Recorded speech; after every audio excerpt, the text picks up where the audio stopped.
All right, ladies and gentlemen, it's Friday. It's the final hour of the show, and I can't think of a better guest to kick off the hour before we get into the nitty-gritty of what's going on in today's world once again. Dr. Ruth Westheimer. I mean, you have to know the name unless you've been on Mars, and maybe if you've been on Mars, you would know the name. She is I guess, the world's most famous, I would say, sex therapist, although today I learned it's actually psychosexual therapist, renowned psychologist, author of a great new book, The Doctor Is In. There it is on your screen. The Doctor Is In, Dr. Ruth On Love, Life, and you say it in French. I want to hear you talk French. Joie De Vivre. There you go. See, I would have been able to do that. Hello, Dr. Ruth. Hello there. Oh my gosh, what a pleasure. Thank you so much. What a pleasure. I mean, I like everybody else in America and around the world. I listened to you on the radio Sundays here in New York when you did your show in the 80s. And Under the blanket? No, I'm not going there. No. Now, you said to me, if I don't like the question, you'll say, next question. Right. So say under the blanket. Ask Under me. the blanket? Next question. Okay. All right. Fair enough. But your life, this book talks about all of it. I mean, you've lived an incredible life for the Holocaust and Israel. You were a sniper in the Israeli army during the War of Independence, and you were, I mean, my gosh. I can still put 5 bullets in a red circle. So whoever doesn't ask me good questions, Steve. However, it's true, and that's why I did the book. I did the book with Amazon and with Pierre Lehoux, my co-writer, because I wanted to show that despite the fact that I was an orphan at the age of 10, I was sent to Switzerland, otherwise I wouldn't be alive. My entire family did not make it. I was an only child. That I had a difficult time in the orphanage. I was then went to Palestine. It's true, I was a sniper. I was badly wounded on my 20th birthday on both legs. But you know what, Steve? That's not why I'm short. I would have been short anyway. And I wanted to show, and then I went 5 years to France, studied at the Sorbonne, came to this great country on a visitor's visa. I wanted to visit an uncle to check out if he's as short as me, since I had no family left, an only child. And look what happened. Wow. I stayed, I studied, I taught. I just taught Brooklyn College where you went. I taught Lehman College. Now I taught 6 years, Princeton and Yale. And right now, at the age of 86, Columbia. I'm still at Columbia, at Teachers College. And the interesting thing, which has to do with the book, I'm teaching a course not on sex. Everybody knows I talk about sex, and I like to talk about it because I know when I talk about sex, you smile because you think about sex.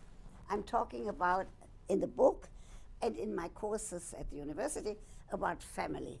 The family in the media, on film, the family on television, on the internet. And the family you never had. Exactly. That's one of the reasons I talk so much about family, because I never had a family, except now.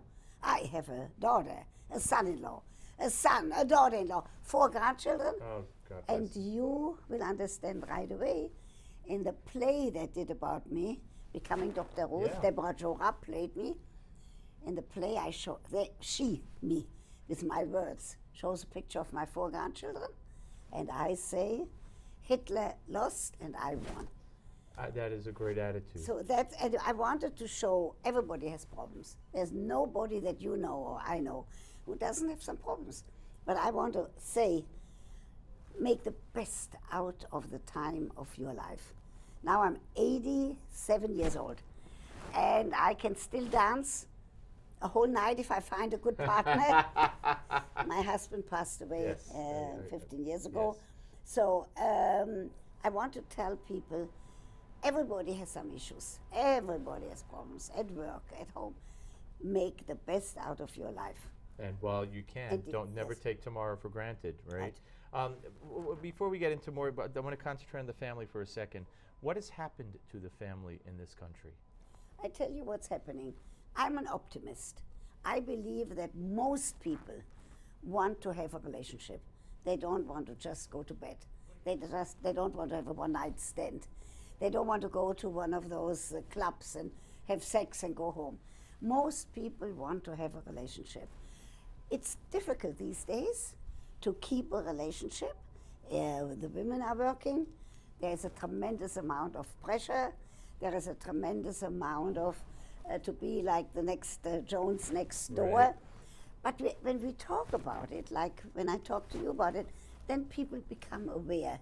Yes, there are pressures, but basically that you can go home and have one, in sociology it's called a significant other, one person who is happy when they see you coming home. Your children, your wife, I believe that the family will survive, even in this country, even with all the pressures. Well, that's good to hear. Because I'm an optimist. Yes, you are. And the book, again, The Doctor Is In. How did you become, what led you to become, of all things in the Israeli army, a sniper? How did you get into that? I will never know. Everybody, it wasn't an act of heroism. In 1948, 47, 48, all of us who were then in Palestine went into some kind of service. And for some reason they found out, which I don't know how come, that I can aim. Now, that I can run fast is true, and that I'm very short. I was always 4'7", so I can run fast. So they trained me to be a sniper. I'm very fortunate. I've never killed anybody. But I was instrumental in being on the rooftops of Jerusalem, watching over the soldiers who had to check every car that came into the city. And then I got very badly wounded at the girls' residence on my 20th birthday. Right, the so I can never forget that. Wow. Now I'm 87. And your not only is your name and you're down on the ground in the outside the dining room of the King David Hotel. King David Hotel in Jerusalem. Yes, and you told me you sometimes go there just to see if your name is still there. Sometimes, even if I don't stay there, very often I stay there. Right. But sometimes, I have to tell you something, Okay. Steve. Sometimes I walk into the dining room, even if it's not during dinner or lunch, and I walk out a few times just to see that my name is still there. So that's what I mean. And you're getting honored. You're going to be honored in December. You are the first one in the world on your program. In this December, I'm getting a Lifetime Achievement Award in Jerusalem from the Jerusalem Film Festival. And they're paying my hotel. I don't know if it's the King David, we'll find out. And my trip, because I did many documentaries, 6 of them. I did a documentary about the Bedouin, about the Druze, about the Cherkessim. I did a documentary about the Ethiopian immigrants. And they're always about family life. They don't concentrate. I talk about sex from morning till night. But Still? Still. But the Do you still have sex? Next question. Okay.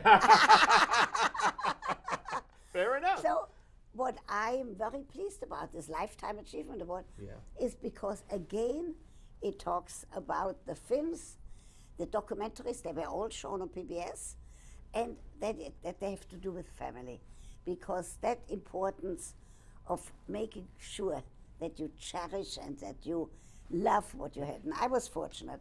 I was married 3 times. The 2 first times were like tryouts, like legalizing some love affairs.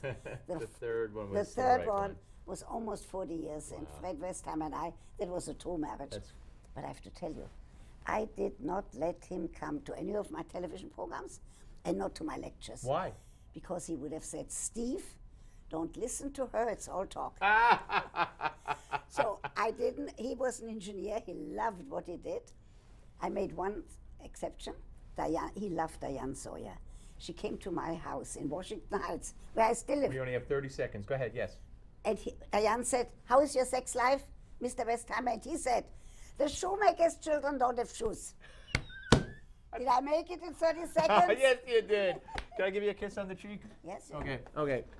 And on the other one. And on the other one. Okay.